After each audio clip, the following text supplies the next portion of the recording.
Бүгінгі сапа сілерге жағымдыманы қалайбыз, қысылатыдай күшті болуы. Азаматсың. Қадына? Негіздер тұздарға, негіздердей тат болуы. Азаматсың. Аруке? Қысылаталар сіздердағы тұздардай ең керекті болуы. Азаматсың. Бүгінгі сабағымызда жағымдыманы қалып алдық. Үй тапшырмасына өтсек. Үй тапшырмасына не болған? Бұл сақтан не берген білесілерге? Сіздерге қандай тапшырма берілген? Бізге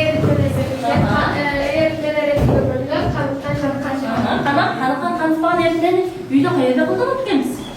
Үйді су ішкенде, тамақтанғанда су ішкенде, шай ішкенде. Шайға не саласыңа суға? Сақыр салауыз. Сақыр сасаңа не olur? Ерітме деген өзім не? Ерітме деген бұл еріп кетіп.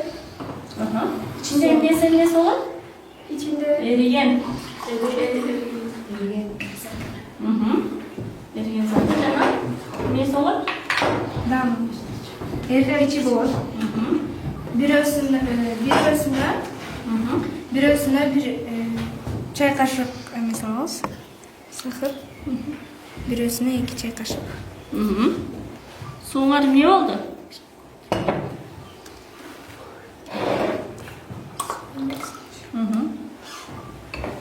Erip. Bir ölçü ne oldu? Bir ölçü erip, bir ölçü erip. Buğa olsa az kum şeker salgandықтан erip ketти. Erip кетүүбүз көп болду. Qanday etme oldu? Qanıqпаган эритме болду. Buğa olsa biz көп kum şeker saldık. Eritmemiz erit almadı. Oşoндуктан qanıqtan eritme oldu. Qanıqtan etme oldu. Azamatsın.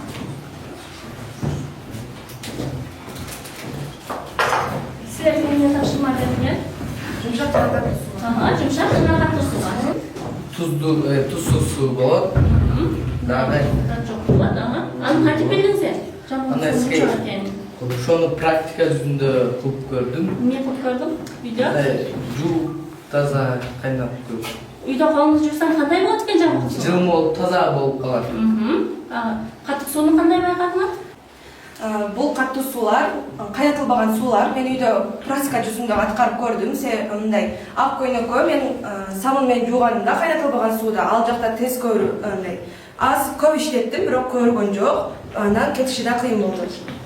Bağlı sizler katip savağa tutup kaçışsam, burada tağ tez cevap verseniz, ben sizlerdi su menen, soda menen, limon menen bağlayın, verelim sizlerge uşularda. Uşunun arkasında upayları болады, balları. Sizler alған upaylarınlardı, ақырында есептеп тұрып топтықыны да шығарасыңар. Анан әркім өзіңөрдікіндері шығарасыңар upaylarınарды. Düşünü var mı? Анан ақырында келгенде, мен бұны қайерге жармаштырып, çöyrülörді анықтағанда, мұны дағын қолдануымыз біз. Сүрөткөрдөн эмнени көрүп турасыңар, балдар? Сүрөттөн эмне карап көрүнүп атат силерге?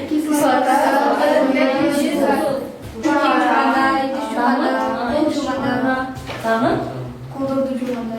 Кислотаны кайда иштетебиз? Ишканада уксус кислотасын жана йогурт. Азаматсыңар. Туздарын Tuzdарды түрмүштүрүчүлүктө ашканада аш тузу болот, жана содалар да болот. қолдануымыз, азаматсыңар. Бүгінгі тема жазылған. Тетрадьларды ашып, барлығы теманы жазамыз. Темамызды расыл оқып қойшы. Бүгінгі темамыз не екен? Сылаталар негізі жана тұздар. Сылаталар негізі жана тұздар. Соны жазып, теманы жазамыз. Сылаталар негізі жана тұздар. Сіздерменен сабағымызды баштардан алдын алтын эреже кабыл алабыз.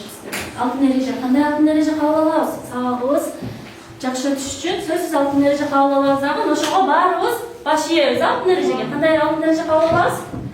Бири-бирибизди сыйлайбыз. Тазалык тартып менен иштейбиз. Тазалык тартып менен иштейбиз, азаматсыңар.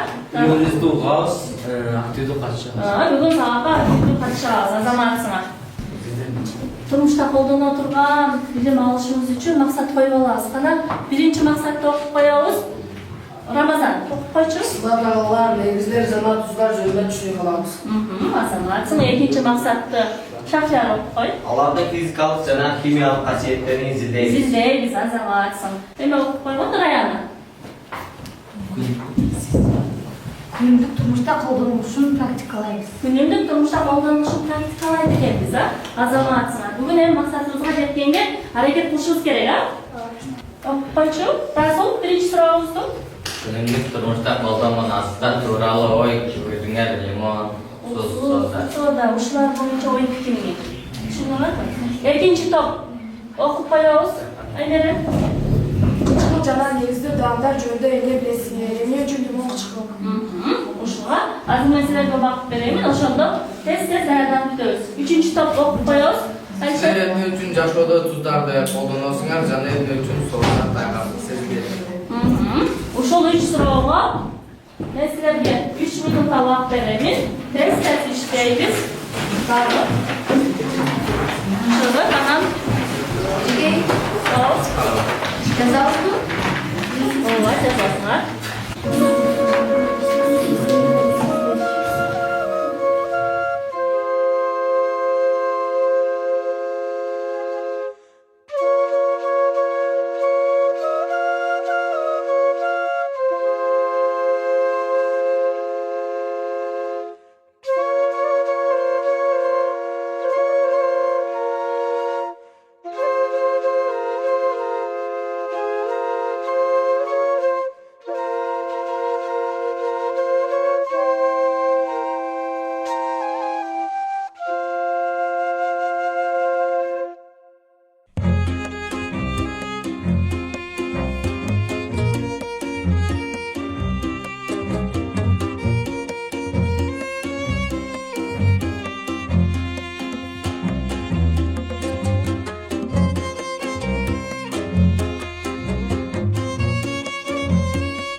Балдар вакытыбыз бүтті, қана даярданып бүтүп, келгиле. Келгиле эми. Күнүмдүк турмушта колдонгон азыктар тууралуу ой пикириңер. Лимон, уксус, сода буларды күнүмдүк жашообузда колдонобуз. Лимон витаминдерге бай, адам денсаулыгына пайдалуу. Уксус болсо бул тамактардын көп сакталышына жардам берет. Сода бул бир нерсени жууп тазалоодо керек болот. Сода бир нерсени жууп тазалоодо керек болот. Кислота командасы. Кислота деп молекулаларды, суутектин атомдорунан жана кислота калдыктарынан турган татаал заттарды айтабыз. Бул жерде биз кислота, кайсы силерде кислота? Ошол иштеткен лимон кислота, лимон кислотасы бар экен. Дагы уксуста кислота бар. Уксус дагы кислотага кирет экен. Ошонун үчүн дагы кандай экен? Кычкыл дагы берет экен. Азаматсыңар отуруп. Бизге болсо кычкыл жана негиздүү даамдар жөнүндө эмне билесиңер? Эмне үчүн лимон кычкыл деген суроо келген. Биз болсо суроого жооп бердик. Лимон кычкыл жана негиздүү даамдар химиялык заттардын таасирине келип чыгат. Кычкыл даамдар иондорду бөлүп чыгарат. Лимондо лимон кислотасы бар. Бул кислота менен суу аралашканда иондор бөлүп чыгарат. Ошондуктан кычкыл даам байкайбыз. Негиздүү зат бул иондор. Суроого кыскача жооп бердик. Болду? Кошумчалар барбы? Лимон билесиңер, биде лимонду кайякта колдоносуң? Жашоо тиричилигинде көбүнчө салаттарда, тамак аштарда жана лимонду пирогтордо же болбосо кошуп отурган нерселерде көбүнчө тиричиликтерде колдонобуз. Ошондо дагы байкасак болот. Анан химиялык эмеден дагы лимондо кислотасы бар. Ал болсо ток берет, кислота ток берет. Химиялык жактардан дагы. Андай эмелер бар, иондор бар. Сода формасы натрий H-3. Биз аны hamırды köptürүү үчүн жана жумшак кылуу үчүн колдонобуз. Жана ал биздин турмушубузда бир буюмду кетирүү үчүн же болбосо тазалоо үчүн колдонулабыз. Тазалоочу каражат катары, кетирүүчү каражат катары колдонобуз. Жана туздарды биз жер семирткич катары колдонобуз. Мисал катары бул суперфосфат. Ал болсо мына жерди жумшак жана мол тушум алыш үчүн колдонобуз. Мол тушум алыш үчүн жер семирткич катары колдонуп экенбиз. Жер семирткич катары колдонгон каражаттарыбыз туздардын классына кирет экен, минералдык жер семирткичтер. Аларда эмнелер бар экен? Кальций селитрасы, дагы Сульфат аммония. Аммоний сульфаты, карбамид деген минералдык жер семирткичтерибиз бар экен. Булар баардыгы эмнеге кирет экен? Туздардын классына кирет экен, туздардын кирет экен, сабасына. Мына жакшы тышканга дейин, силерге биринчи жабык малайыңарга таркатамыз видеосуну. Андан кийин азыркы ишиңерге суроолорго жакшы жооп бердиңер, азаматсыңар. Силер лимон, уксус, сода боюнча жооп бердиңер. Силер лимон боюнча, кир кетирүүчү каражат, сода боюнча, туз боюнча жакшы жооп бердиңер. Эми изилдөөбүзгө биринчи изилдөөбүз кислоталар окуп койгончу. Бүтүн окуп койчу. Биринчи силер эмне кылат экенсиңер? Синк тарындысын кислотага салып, эмне бөлүнүп чыгышын байкагыла. Синк тарындысын кислотага. Синк бул эмне? Металл. Металлды эмне менен реакцияга киргизет экенсиңер? Кислота менен реакцияга киргизип, эмне бөлүнүп чыгышын байкайсыңыз. Экинчи топ, силер эмне кылат экенсиңер изилдөдө? Лимон шишесин жана калий кальций гидроксидинин эритмесин лакмус кагазына тамызып, көрсөткүчүн аныктагыла, pH көрсөтмөсүн аныктагыла. Чөйрөсүн аныктайт экенсиңер, кислотага кире экен, негизги кире экен. Ошону эмне кылат экенсиңер? Үчүнчү топ, туздар. Силерге эмне тапшырма берилди? Бизде уксус менен соданы аралаштырып, эмне бөлүнүп чыкканын байкашыбыз керек. Уксус менен сода. Уксус кайсы класска кирет? Эмнеге уксус эмнеге кирет? Уксус. Кислота, содачы. Сода туздарга кирет экен. Кислота менен туздун аралашмасыны байкап көрөсүздөр. Эмне бөлүнүп чыгышын айтабыз. Анан анда эмесе биринчи топко ишибизди баштайбыз. Биз азыр кислотага синк металлын салып көрүп, эмне бөлүнүп чыгышын көрөбүз, байкайбыз. Кандай кислота менен иштеп атасыңар силер? Туз кислотасы менен иштеп атабыз. Кислотасы менен иштеп атасыңар. Туз кислотасынан аз өлчөмдө алабыз, аз эле өлчөмдө алабыз. Этияттык менен.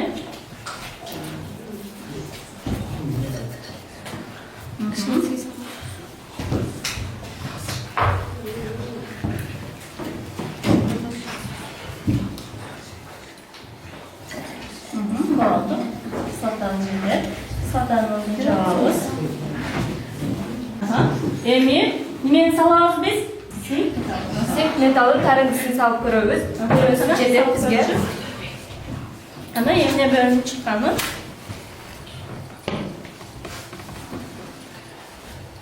Көрдүңөр, эмне бөлүнүп чыгып атат? Бияқта бізде туз бөлініп реакцияға кіргенде сутек бөлініп шықты. Тағы. Астында Эми анын астына туздары мына реакциябыз аябай жакшы жүрүп жатат. Туз кислотабыз эмне экен ошондо? Туз кислотабыз эмне экен? Кандай кислотага кирет экен? Күчтүүбү же алсызбы? күчтүү кислотага кирет экен. Эмнени эритип атат? Металлды эритип атат, Синк металлыбызды эритип жатат. Көрдүңөрбү? Синк металлыбызды эритип жатат. Анда кислота менен металл реакцияга киргенде эмне пайда болот экен? Туз менен сутек газыбыз бөлүнүп чыгат экен. Гидроксиддин эритмесини эмне менен аныктайт экенбиз? Балдар, эмне менен аныктайт экенбиз? Лакмус кагазы менен аныктайт экенбиз. Чөйрөсүндө көрсөткүч чөйрөсүн аныктайт экенбиз. Кана силер лимонду аласыз, колдоносуңар. Дагы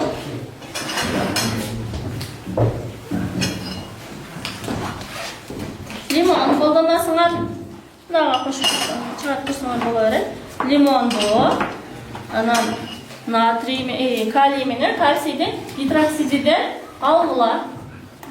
Балдар, калий гидроксиди бул биз иштетип аткан үйдө турбаларыбызды тазалай турган сода иштетебиз, каустический сода иштетесиңер а үйдө. Ошол мына калий гидроксиди экен. Мында металл атомунан жана OH деген гидроксил тобунан турган зат, татаал зат. Бул эмне экен? Негиздер экен, а? Силер ушу менен колдоносуңар, муну менен аябай эhtiyаттык менен колдоnuş керек, а? Бул эмне негиздер? Жегичтер, а? Колуңарды тийип кетсе, негиздер жейт колуңарды, а? Биринчи, муну аралаштырып алайык, Манаш Петр. Анан кийин мынаны бул жакка алып коебуз. Силер аралаштырып аткан проверканы ушуга алып алып, ушуга аралаштырасыңар. Касасыңар көрүнөт экен, а? Эми бул жакка кылдырып турайын. Силер жакшы иштегилер, а? Судан мына менен тартып алабыз.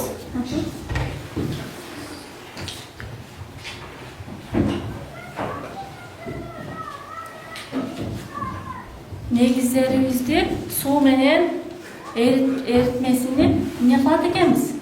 Лакмус кагазы менен чөйрөсүн аныктайт экенбиз. Лакмус кагазы менен чөйрөсүн аныктайт экенбиз.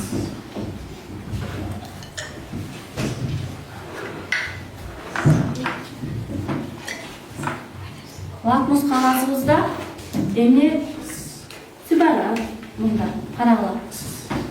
Бир жагында кызыл түс менен кислоталуулугун аныктайт экенбиз. Түсү лакмус кагазыбыз кызылга боелса эмне экенин билебиз? Кислотасы бар экенин, кислотага киришинин, кислотасы көп экенин билебиз. А көгөрүп кетсечи лакмус кагазыбыз эмнеси болот экен? Көгөрүп кетсе? Негизи болот экен, негизге кирет экен, а?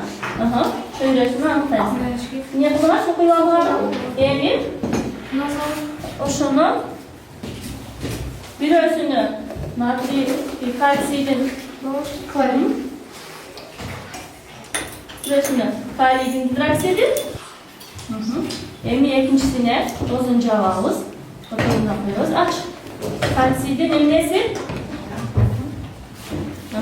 Калийдин гидроксидини аралаштырып коебуз. Эми эритмени эмне кылабыз? Аралаштырып эритмени даярдап алабыз.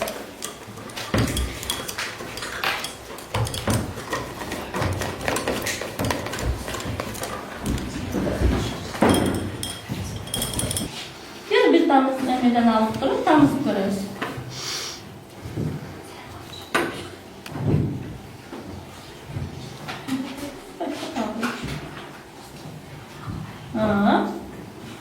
Az bir taşıdas. Emin.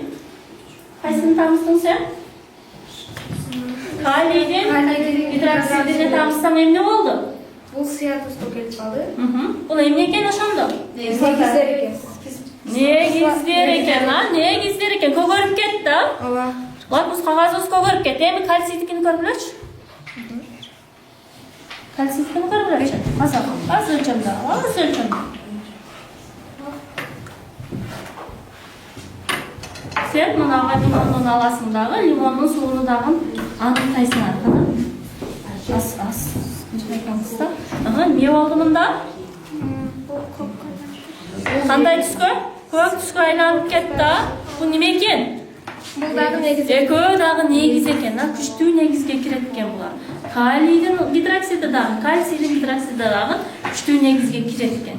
Муну үйдө турмуш тиричилигибизде дайым эле колдонобуз. Калийдин гидроксидини турбаларыбызды тазалаганда тазалагычтар колдонобуз. А кальцийдин гидроксидини болсо биз кайда колдонобуз? Акиташта колдонобуз. Көчүрүктөр акиташ. Эми лимондун суусун дагы аныктап көрөсүңөр. Bir az гана.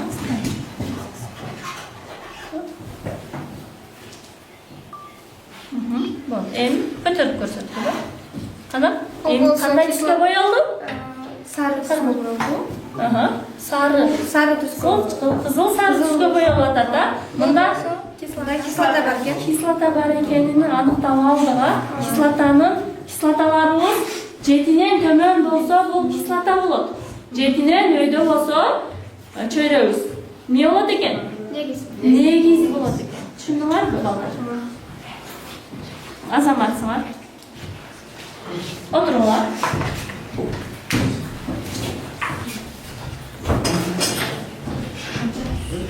Силерге кандай тапшырма болуп атат, изилдөө болуп атат? Уксус менен Уксус соданы менен соданы аралаштырып, эмне бөлүнүп чыкканын байкайт экенбиз, аныктайт экенбиз. Кандай экенбиз? Биз эң алгач макарашкага, бутылкага уксусту куябыз. Куюп алабыз. Уксусту куюучаңа ага чейин эмнеге? Шарга эмне салып алабыз? Соданы салып алабыз. Секундаш. Силерге колду чалып барсам,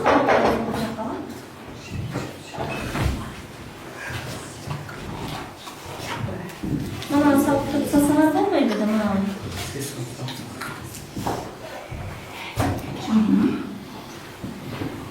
Так.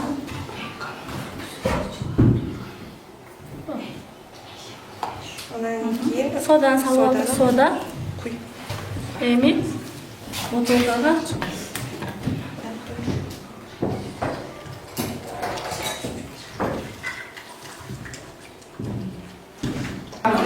ошол бутылканын үстүнө жабабыз.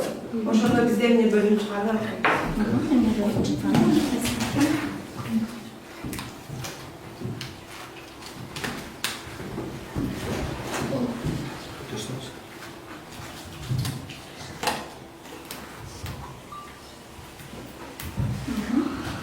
эмне бөлүнүп чыгат экен? Бизде уксус менен соданы аралаштырганда көмүр кычкыл газ бөлүнүп чыгат.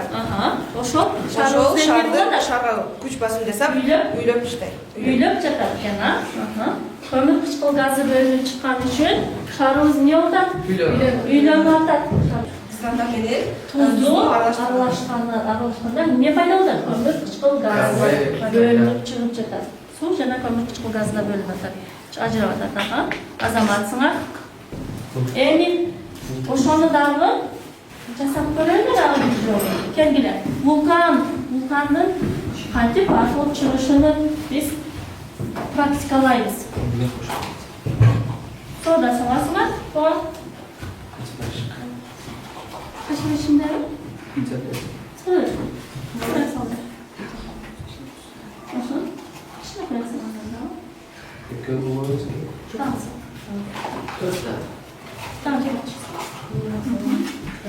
Сода салып атасыңар? Азганда саласың да, анан эмне куябыз? Уксус куябыз, уксус куябыз. Эми уксусту. Эмне болуп атат? Кандай реакция жүрүп атат бул жерде? Кислота менен туз аралаштырып. Кислота менен туздун реакциясы жүрүп жатат, көмүр кычкыл газ бөлүнүп чыгып атат. Көрүп атасыңарбы? Газ бөлүнүп чыгып атат. Азаматсыңар. Отуруңар. Көрүп алдыңарбы, балдар? Кислота менен тузду аралаштырганыбызда эмне болуп атат? Кислота менен негиздерди аралаштырганыбызда эмне болуп атат? Биз күнүмдүк турмушта буларды дайым эле эмне кылат экенбиз?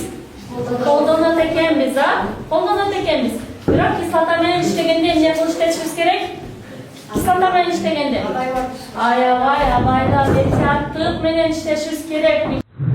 Кислоталар жана алардын колдонулушу. Силер кислоталар эмне экенин билесиңерби? Анда бул термин менен таанышып, ар түрдүү кислоталардын өнөр жайда, медицинада жана күнүмдүк турмушта колдонулушун карап чыгалы. Кандай заттар кислоталар деп аталат? Кислоталар металлдар жана кислота калдыктары менен алмаштырыла турган суутек атомдорунан турган татаал заттар. Кислота калдыктары деп суутектин атомдору менен кошулган кислота молекуласынын бир бөлүгүн аташат. Кислота деген терминди укканда аң сезимибизде коркунучтуу, бардыгын күйгүзүп кете турган нерсе элестейт. Бул бир чети чындык. Анткени кислоталар тийгенде терини күйүп калышына алып келет. Алар нерселердин беттерин жеп да кетиши мүмкүн. Кислота термини ацидус деген латын сөзүнөн келип чыккан. Кычкыл дегенди билдирет. Кислоталардын бардыгынын даамы кычкыл болобу? Ооба, алар кычкыл болот. Кислотанын кычкылдуулугу ар түрдүү кислоталарда ар кандай болушу мүмкүн. Бирок кислоталардын жалпы даамы дайыма кычкыл болот. Кислота эритмелеринин даамын татып көрүү мүмкүн эмес, анткени алардын көбү жегиш жана оолуу. Кислоталар жаратылышта көп кездешет. Мисалы, лимон кислотасы лимондо, алма кислотасы алмада, ат кулак кислотасы ат кулактын жалбырагында жана ышкындын сабагында болот.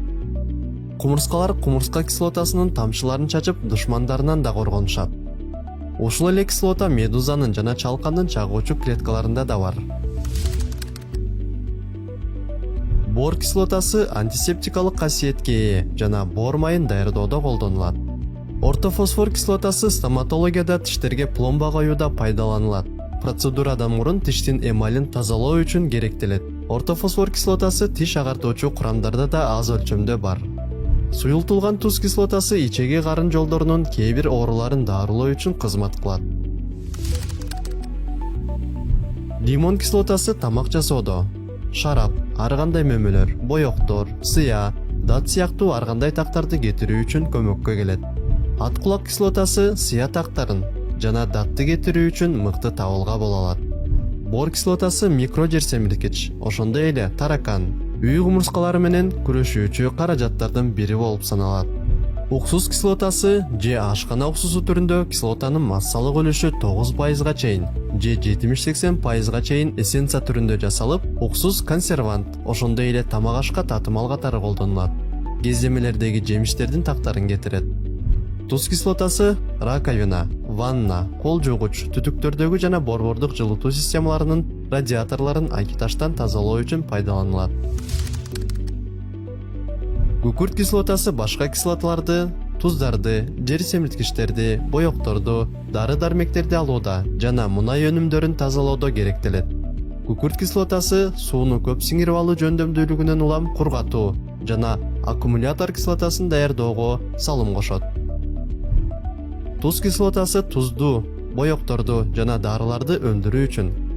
Ал эми азот кислотасы жер семирткичтер, боектор, жарылгыч заттар катары колдонулат. Кислоталардын негизги принциптери менен таанышып чыгып, биз алардын маанисин жана күнүмдүк жашообузда колдонулушун толугураак түшүнө алабыз. Бешедеги Сингапур методу менен санарип компанагы биздин жана иштеген металл менен кислотанын реакциясы кандай болгонун мен силерге көрсөтүп берем. Баарыңарыбыз карайбыз. Бул жерде караңыз. Эмнелер бар? Көк түстөгүлөр некен синк экен. Ак түстөгүлөрүбүз, ак түстөгү атомдорубуз, сутектин атомдору. Кызыл түстөгүлөр кычкылтектин атомдору.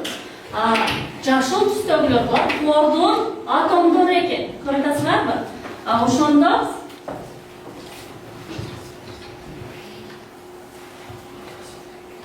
молекулаларны караңыз. Айлантып көрсөтүп болот экен. 3D-сыда.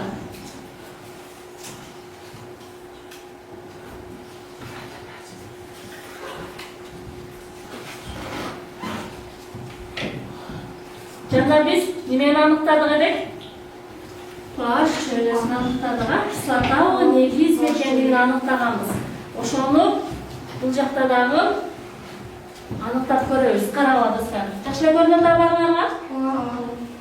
Бул жерге биз сууну куюп туруп, суубузду куюп туруп, ичине эми лакмус кагазы же болбосо лакмус кагазыбызды жана лакмус кагаз менен аныктадык, Неме экен? Нейтральный чөйрөдө экен бул. Кислотасы дагы негизи да жок экен. Көрүп атасыңарбы? Шкалабыз мени көрсөтүп атат. Жетини көрсөтүп атат. Суу бизге эмне экен? Пайда экен, ичкенибиз. Ушунда ешкандай кислота дагы, негиз дагы жок экен таза сууда. Биз дагы мени көрдүк. Үйдө неме ичебиз? Кофени коюп ичебиз, кофеде эмеси бар экен? Шкалабыз 5 экен жатат. Кислота экен. Кислота экен. Андан кийин дагы неме иштетебиз үйдө? Түтүк тазалагыч жана иштетип көрдүк, Практическая сода деп коет бизде. Түтүк тазалагыч. Бул кайсыга кирет экен бул? Негиз, күчтүү негизге кирет экен, Негизде булар эмне бар? Жегишке болушта, буларды жей. Муну кол менен кармаганга мүмкүн бекен? Мүмкүн эмес. Мүмкүн эмес экен, Колсамынды дайыма иштетебиз үйдө. Колсамында эмнеге кирет экен? Негизге кирет экен. кислота деп суутектин бир же бир нече атомунан турган жана кислота калдыктарынан турган татаал заттарды кислота дейбиз. Негиздер айтабыз. негиздер металлдын атомунан жана бир нече гидроксилтонунан турган татаал зат бул негиздер деп аталат. Азаматсыңар. Туз деп эмне айтабыз? Металл атомунан жана кислота калдыгынан турган татаал зат бул туз деп аталат. Туз деп аталат. Эми мен силерге 20 секунд убакыт берем. Башталды.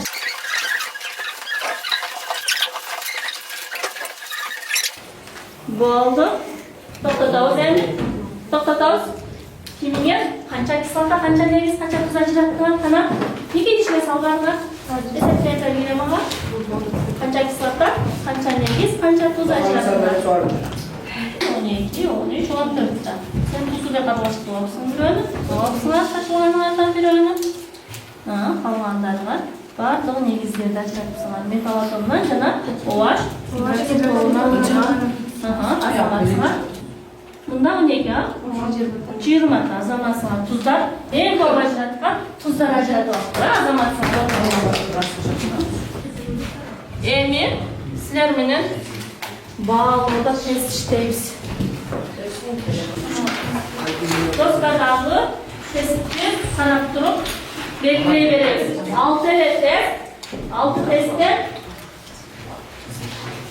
6 onu da buratarsanlar 6 pay verirler sizlerge. Analar birinizin paylardan çıkarttığı yerde toğlarının paylardan çıkarttığı yerde.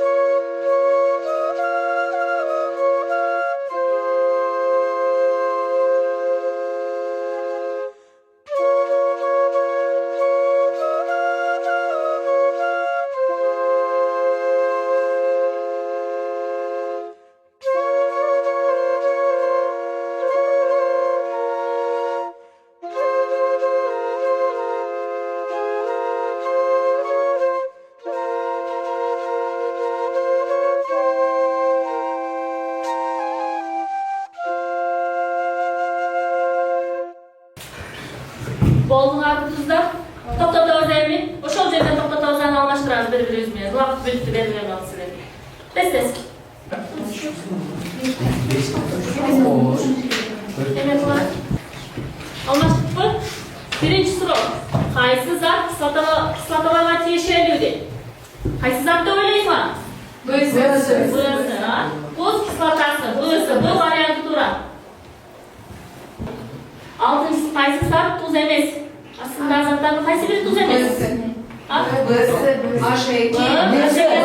Bu neçe? Kislota ekeni, bu kislota ekeni tuz emes. Bu şu tuz emes. Tuz emesini belirleysizler. Bu variantını belirleysizler mi?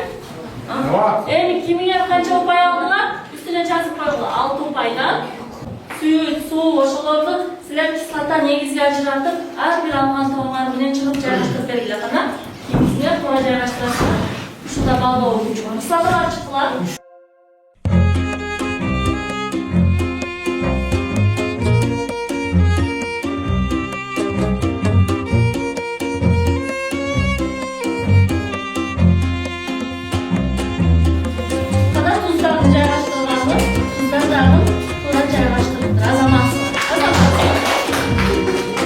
Maus, nega yüge tapşırma. Aynen okup koyacağız. Yüzde barımızı takaldırgan jana tereң ойлондурган суу тартып Nimegen katırak, video Barımızı takaldırgan jana tereң ойлондурган суроо. Ар бирине суроо таап келесиңер. Мени таң калтырган суроо таап келебиз. Түшүндүңөрбү? Суроо таап келебиз жана Алишер дагы эмне фаты келмес? 177 Ушул номерине Kıslotalar negizler jana tuzlarga slayd түзүп жиберебиз. Менин WhatsApp номериме слайд түзүп видеону жөнөтөсүңөр. Силер туздар боюнча слайд түзөсүңөр, силер негиздер боюнча, силер кислота боюнча. Түшүндүңөрбү? Үй тапшырманы алып алдыкпы? Көңүл бурганыңарга чоң рахмат. Рахмат сага.